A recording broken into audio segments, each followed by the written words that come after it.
The shock that rippled across the WWE universe was unlike anything in recent memory when the devastating news spread that Paul Heyman, the so-called wise man, advocate of champions, and one of the most cunning manipulators and architects of storylines in wrestling history, had been involved in a horrific motor accident.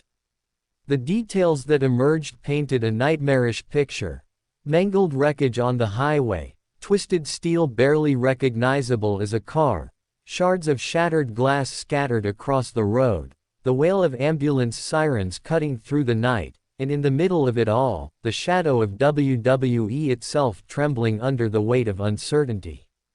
Fans didn't just react with shock, they erupted with a mixture of disbelief, anger, and despair, asking how such a figure, so essential to the very identity of modern wrestling, could suddenly be clinging to life. But what made this tragedy explode into a full-blown firestorm wasn't only the accident itself, but the cold and calculated reaction of Triple H. Instead of offering solidarity, compassion, or even the respect many expected, the man steering WWE into its new era reportedly brushed it off in a way that sent chills through the locker room and fury across the fanbase. According to sources backstage, when Hunter first heard the news during preparations for a Raw taping, he didn't pause the meeting, didn't reach for his phone, didn't even acknowledge the gravity of the situation. Eyewitnesses claim he leaned back, smirked, and delivered words so chilling that people in the room could hardly believe what they were hearing: "The game always catches up to the players." It was a line that felt less like sympathy and more like a death sentence, a dismissal rather than concern, and for fans who had watched the decades-long tension between Triple H and Heyman, the meaning was unmistakable. This was not just business. This was personal. Their rivalry had always been fueled by creative clashes and philosophical differences. Heyman, the rebel visionary, the anarchist genius who built ECW from scratch and turned out legends, and Triple H, the corporate general, the man who became the system itself. Oil and water, destined to clash forever.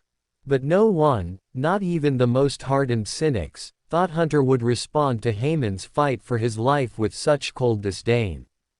The fury hit social media instantly. Hashtags like #pray for Heyman and #shame on HHH trending worldwide as fans demanded to know whether the reports were true. And then came the leaked footage, recorded in secret backstage, confirming what many had feared. The video showed Triple H being informed of Heyman's accident, his face unmoved, his reply cutting: "You reap what you sow." Paul spent his whole career playing with fire. Sooner or later, you get burned. The clip exploded online, igniting one of the most intense debates wrestling has ever seen. Some claimed Hunter was only speaking the truth, that Heyman's long history of manipulation, bridge burning, and self-serving schemes had caught up with him. But the overwhelming majority saw it as heartless, an insult to a man who was lying in a hospital bed fighting for survival. What made the situation even more volatile was the reaction of Roman Reigns, the tribal chief himself, the man Heyman had stood beside as a guide, strategist, and loyal consigliere for years. Reports claim Roman called Triple H directly after seeing the footage, demanding to know why WWE hadn't honored Heyman with a proper statement and why Hunter's words carried such venom. Sources say the call ended with Roman slamming down his phone, vowing that if Triple H ever disrespected his wise man publicly again, there would be consequences both inside the ring and behind the curtain. The locker room began to split. Superstars like Seth Rollins and Kevin Owens voiced their support for Heyman, while whispers of fury came from the bloodline itself. Even Brock Lesnar, absent from WWE television for months, reportedly sent word to officials: "Tell Hunter I don't forget." When WWE finally released a statement, it only added fuel to the fire. A single cold message across social media: WWE wishes Paul Heyman a speedy recovery after his unfortunate motor accident. Our thoughts are with his family. No tribute, no video package, no personal words from Triple H. The fans saw through it immediately, labeling it robotic and soulless, and protests erupted outside arenas with signs reading, "We want respect for Heyman," and chants of, "Hunter sucks," echoing before shows even went live. The breaking point came on SmackDown, where Roman Reigns stormed to the ring unannounced, his face a mask of rage. Flanked by the Bloodline, he declared to the world that his wise man was lying in a hospital bed while the head of the company laughed it off like a joke. His voice thundered as he warned Triple H that he had forgotten what family meant and that if respect wasn't given, he would take it by force. Backstage, cameras caught Triple H smirking at the monitor, walking away as if none of it mattered. And then Brock Lesnar's music hit. The arena went into meltdown as the Beast incarnate charged down to the ring. Fans braced for another epic Roman vs. Brock clash, but instead they witnessed something no one ever thought possible. After a tense staredown, Lesnar extended his hand. Roman hesitated, the crowd frozen, then clasped it. The explosion of noise was deafening. Roman Reigns and Brock Lesnar, sworn enemies for nearly a decade, now united in an unholy alliance for Paul Heyman.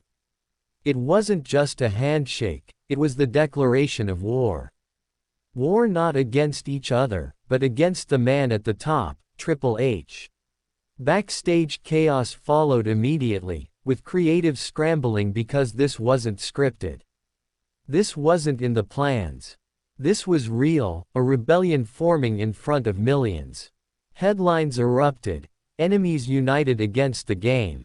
Sponsors panicked, fans threatened boycotts, and the board of directors reportedly began questioning whether Hunter had lost control of his empire. On the next Raw, Triple H finally addressed the controversy, standing in the ring as fans rained down boos and chants of, "Respect Heyman." His voice cut sharp, "You people want me to cry for Paul Heyman. The same man who built his whole career stabbing people in the back. No. In this business, you get what you earn, and Paul earned every ounce of what he's living through right now." The arena erupted in rage, trash hurled at the ring as Hunter stood tall, feeding on the heat.